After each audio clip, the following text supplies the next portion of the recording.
विकसित भारत विकसित राजस्थान माननीय प्रधानमंत्री नरेंद्र मोदी जी के लाभार्थी संवाद कार्यक्रम का आयोजन आरएसी मैदान में आयोजित हुआ। जिला स्तरीय लाभार्थी संवाद कार्यक्रम के दौरान एनएसएस की छात्र छात्राओं ने लाभार्थी संवाद कार्यक्रम में अनुशासन और बैठक व्यवस्था में सहयोग किया।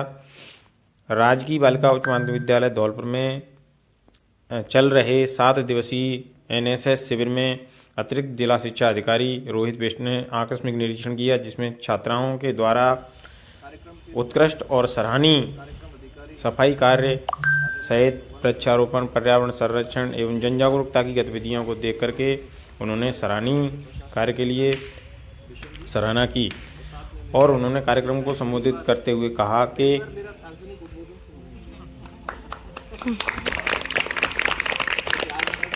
सहयोग था। और जैसा कि आपको बताया भी गया है कि यहीं इसी विद्यालय में पढ़ी है और उनकी बड़ी इच्छा थी कि मैं भी अपना विद्यालय एक बार वापस देखूं, पुरानी यादों को ताज़ा करूं। तो ये वापस देखने के लिए भी आई और विद्यालय की जो गतिविधियाँ यहाँ पर चल रही हैं, खासकर एनएसएस से संबंधित जो इतना अच्छा काम आप सभी बच्चियाँ मैडम और सर के निर्देशन में कर रहे हैं, उसको देखकर वाकई बहुत आनंद का अनुभूति भी हुई और एक गर्व का मिश्रण भी हुआ कि हमारे धौलपुर ज़िले में इस तरह के विद्यालय और इतनी बढ़िया एक्टिविटीज़ यहाँ हो रही है, इतना अच्छा हो रहा है, तो देख के बड़ा अच्छा लगता है। आपसे 2-3 साल से एनएसएस से जुड़े हुए हैं, तो आप अच्छी तरह से समझ सकते हैं कि एनएसएस का जो कार्यक्रम है वो मूलतः क्यों लाया गया। एनएसएस है, स्काउट है, एनसीसी है, ये सभी आपकी सहशैक्षिक गतिविधियों के अंदर आता है।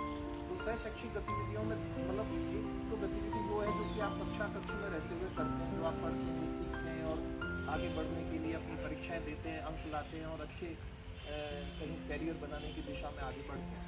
दूसरी होती है सहशैक्षिक गतिविधियाँ, जिसमें आपके व्यक्तित्व का एक बहुमुखी विकास हो सकता है ना। शिक्षा का मतलब केवल शिक्षा का मतलब होता है आपके व्यक्तित्व का चहुमुखी विकास, चारों तरफ से विकास।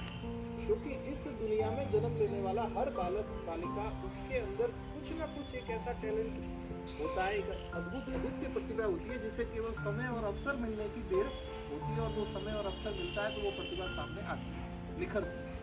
तो आप लोग बड़े सौभाग्यशाली भी हैं कि आपको इतने ऊर्जावान कार्यक्रम अधिकारी, इतने अच्छे लगन से अपने कार्य को बताने वाले और कार्य को अंजाम देने वाले आपको आपके शिक्षकगण मिले हैं। इनको भी मैं हृदय से आपको आपकी प्रशंसा भी करता हूँ और आपको धन्यवाद भी देता हूँ कि आप अपने कार्य को बहुत ही मनोयोग से निभा रहे हैं। और आप बच्चियाँ भी इन सब चीज़ों से बहुत कुछ चीज़ें आप सीख रही हैं। जैसा कि मुझे बताया कि सफाई यहाँ पर आप सबने मिलकर की, तो सेवा, समर्पण और सहयोग, ये 3 चीज़ें हमारे इस एनएसएस की प्रवृत्ति का मूल आधार है, मूल बेस है। नवीन ऊर्जा का संचार करेगा और हम आपको आश्वस्त करते हैं सर कि हमारी बच्चियों ने जो कॉलोनी गोद ली हुई है, अगला मिशन हमारा ये है कि स्वच्छ भारत मिशन के अंतर्गत हम लोग उस कॉलोनी में जाएं। बड़ा जो कारण है वो है कि हम स्वच्छता पे ध्यान नहीं दे रहे, गंदगी को जो है प्रोत्साहित कर रहे हैं। तो हम उस कॉलोनी में जाकर के वहाँ के लोगों को बीमारियों के निदान हम किस तरीके से करें, स्वच्छता किस तरीके से जो है हम लोग कर सकते हैं, लोगों को सरकार की जन कल्याणकारी योजनाएं, महत्वपूर्ण योजनाएं हैं, ऐसी योजनाएं हैं जिनके बारे में लोग अनभिज्ञ हैं, उनको जानकारी नहीं है। तो इन सब बातों के बारे में उनको जानकारी दें। और हमारा लोकसभा चुनाव भी पास में है, तो हमारी ये भी भागीदारी बनती है सरकार के प्रति। हम लोग सरकार के नुमाइंदे हैं, क्योंकि हम विद्यार्थी हैं या शिक्षक हैं या अन्य किसी भी सेवा में हैं। हमारा ये दायित्व बनता है कि हम जो स्वीप है, मतदाता जागरूकता एवं निर्वाचक सहभागिता जो है, शिक्षा सहभागिता जो है, उसमें हम अपनी भागीदारी अदा करें और लोगों को प्रेरित करें कि हमारे नेशन के बनाने में, हमारे राष्ट्र के निर्माण में हमारी भागीदारी बनती है कि हम ज़्यादा से ज़्यादा लोगों को मत देने के लिए प्रेरित करें। और एक बार अपने लिए भी जोरदार तालियां बजा लें। देखिए रिपोर्ट इन बच्चियों की तरफ से आपको मैं अवगत कराना चाहूँगा सर। बच्चियों ने इतना शानदार, ये चौथा दिन है, 3 दिन इन बच्चियों ने वास्तव में सर इतनी जोरदार मेहनत की है कि उसे शब्दों में बयान नहीं किया सकता। पूरे तन मन के साथ में बच्चियों ने पूरी साफ सफाई करने के अलावा कमरों में जो जाले वगैरह लगे हुए थे, तो 14 नंबर का जो कमरा था उसमें बहुत सारे जाले लगे हुए थे, उनकी साफ सफाई करी। ग्राउंड की ये नालियों में जो पानी जाता था, चौक हो जाता था, तो उसको डंडे वगैरह और वो उस तरीके से जो उपकरण थे हमारे पास में, तो उनको लेकर के बहुत अच्छी से साफ सफाई करी। और विद्यालय में जितने भी पेड़ वगैरह हैं तो उनके चारों बगल जो एक तरीके से साफ करने का काम है, जिससे पेड़ों को अच्छी तरीके से पानी का जो है अच्छी तरीके से पानी उन तक पहुंच सके, इस तरीके की व्यवस्थाएं करी। और प्रतियोगिताएं भी आयोजित की गई जिसमें भी इन्होंने बढ़ चढ़ करके भाग लिया। और कल पूरे विद्यालय में जो इनकी सुविधाएं हैं उस वाले ग्राउंड से हमारे बीच में सर की धर्मपत्नी भी हैं जो इसी विद्यालय में पढ़ी हैं, वो भी हमारे साथ में हैं और उनकी विद्यालय से काफ़ी यादें जुड़ी हुई हैं। अभी उन्होंने पूरे विद्यालय को देखा और बताया कि हमारा इसमें जो है म्यूजिक का चलता था और इधर ये होता था, यहाँ पे गार्डन होता था और इधर तो वो काफ़ी खुश हुई देख करके कि आज विद्यालय जो है और बदल रहा है, पहले से काफ़ी बदलाव हुए हैं। तो एक बार मैडम के लिए विद्यालय में अभिनंदन करते हुए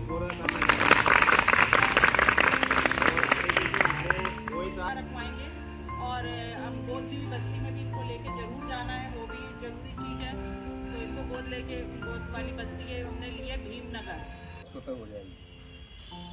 हम अच्छी तरह पढ़ाई करें, अच्छे नागरिक बनने की कोशिश करें, अच्छे काम करें।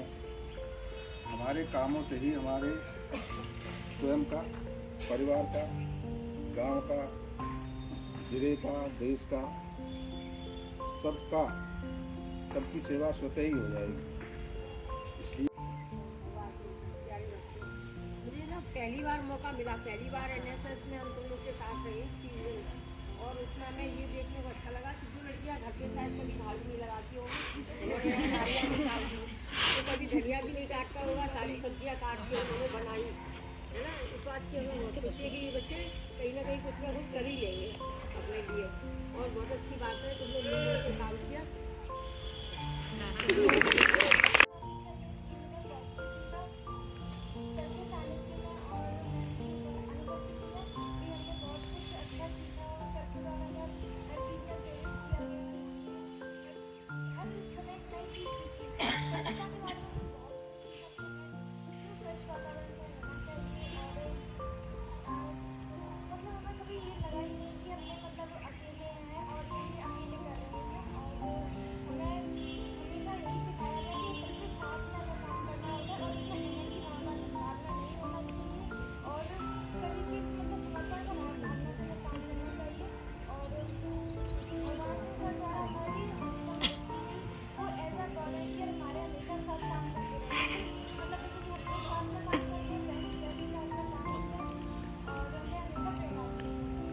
बन करके इनके सामने वॉलंटियर बन करके और इनको अच्छे से जो है लोग सहारा देते हुए इनको ऐसा नहीं लगे कि हम लोग ही काम कर रहे हैं या हमें आदेशात्मक तरीके से जो है ज़बरदस्ती हमारे साथ करके और हम पे सफाई करवा रहे हैं, ऐसा जो है संदेश हमारा नहीं था।